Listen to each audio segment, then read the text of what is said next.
Welcome to the Math 1 Back to School Night for 2020. My name is Scott Fraser, and I'm going to be your son or daughter's math teacher this year. My contact information is down below, but don't bother writing it down because this information is available in either Aries or Google Classroom. Let me give you a little information about myself prior to starting this. I have been teaching now for 19 years. I've taught Math 1 multiple times, and I've also taught Math 2, Math 3, Math 3 Honors, and Math Analysis or Pre-Calculus. So I'm very familiar with the track that your son or daughter is going to take here at El Camino. Now let's look at where Math 1 is in the sequence here at El Camino. Math 1 is going to be the first of the classes that they're going to need to take for graduation. Here at El Camino, we require 3 years of high school math in order to graduate, and to be A through G eligible, which is what the universities require, they need to take Math 1, Math 2, and Math 3. Now, some students may not feel that they're prepared for Math 1 based on how they did in middle school. If your son or daughter has already said that they're starting to feel worried about their progress, then we have another option they may want to consider. Algebraic and quantitative analysis is a class intended to prepare students who maybe struggled in middle school for Math 1. If your son or daughter would like to take this, it needs to be done quickly. This class is only available for freshmen and must be considered in the first 4 weeks. After the end of the fourth week, typically we will not let students switch from Math 1 to AQA. So if you're considering this, you may want to email me so we can have a discussion on this. Otherwise, you can also email your counselor. All right, so let's take a look at this. After Math 1, they're going to be ready for Math 2, and then hopefully Math 3. If they would like to accelerate so that they can be ready for calculus by the time they're a senior, we have a pathway that they can do that.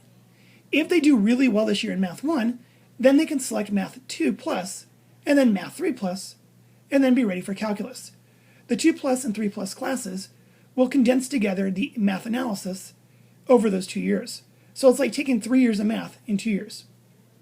If they follow the sequence, they should be ready for either AB or BC calculus by the time they're a senior. Now the curriculum we're going to be using this year is a little different than what we've done in the past. We've chosen to use ECHS learning this year, and this will be what we're going to use all year, including when we return to in-person classes. Now this curriculum is an online curriculum, which is why we chose it, and it offers videos, practice problems, and assessments as part of the curriculum. The students are going to be responsible for watching the videos on their own time and completing the practice problems, along with taking the quizzes. Now when I say on their own time, it's the time that's built into the school day schedule. That our classes are 80 minutes long, but they're not going to be online that entire time. Once we release them, that's intended for them to actually do their homework.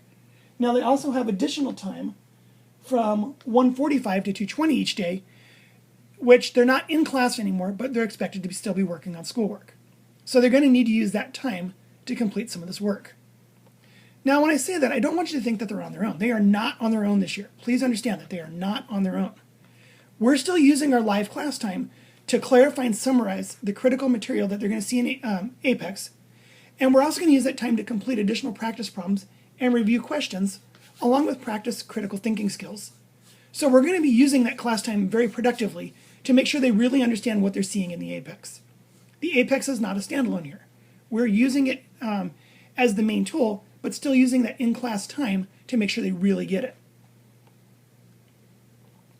Now the assignments and due dates will be posted in both Google Classroom and Apex. The Apex assignments, you're going to see the deadlines really posted in the Apex when the students log in. So that's going to be the best way to see it. In Google Classroom, you'll see what the assignments are for the whole week. So in Google Classroom, when they click on the classwork tab, it's going to take them to the assignments. So this is last week's. So the week of 8/24, this is everything that was posted for the week. Now above that are our important links. This is where they can always find the Zoom links for both office hours and live lessons, so that if they ever forget where they are, they're always there. And then there's also a link for the questions library. I want to talk about this real quick because this is an important tool. If they click on the questions library, this is a place for them to ask questions and I can respond back to them. So here's an example. If a student posts something, for instance, they got a question about how to solve a linear or exponential equation, they can take a picture of the problem they're working on and then tell me what the problem is. I can then either post back an answer if it's something quick, or occasionally I'll even shoot a video and make like a lesson video for how to do it. This is a really good tool, so if a student can't wait to do the office hours, that they can use this to also get questions answered. As far as grading, the ECHS is going to count for 80% of our overall grade, and then the additional assignments and classwork that we do during our live lessons is going to be 20% of the grade. They can check ARIES to see their grade at any moment, and you can also look at APEX to see how your son or daughter is keeping up in the APEX work. Now keep in mind, it's the grade in ARIES that's the actual grade. The APEX grade is only that 80% part of the overall class grade. So again, the grade in ARIES is the grade in class. What I intend to do is to put APEX grades once a week into there so you can check their APEX also in the ARIES score. But it's the ARIES overall grade that is the grade in the class. Now, as far as additional support, we have several options students can use to get extra help. First are the office hours. I have office hours on Monday, Tuesday, Thursday, and Friday from 1:25 to 1:45. This is intended for students to get help with the homework or the APEX work. Now, they can also use that questions document that I showed you a moment ago, or they can stay on our Zoom live sessions after the other students have been dismissed for more one-on-one help. So there's lots of options to get extra practice and help from this class. Please don't wait until it's too late. If they're starting to feel behind, encourage them to come right away for help. Now, many people are wondering what the return to actual in-person instruction is going to look like. And to be honest, so am I. We haven't really heard what this is going to be or when it might happen.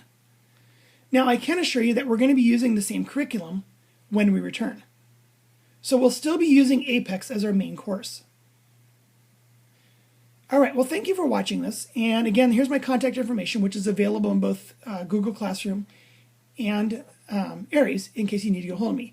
If you have any questions or concerns, please email me right away and I'll get back to you. Thank you for watching this and have a good night.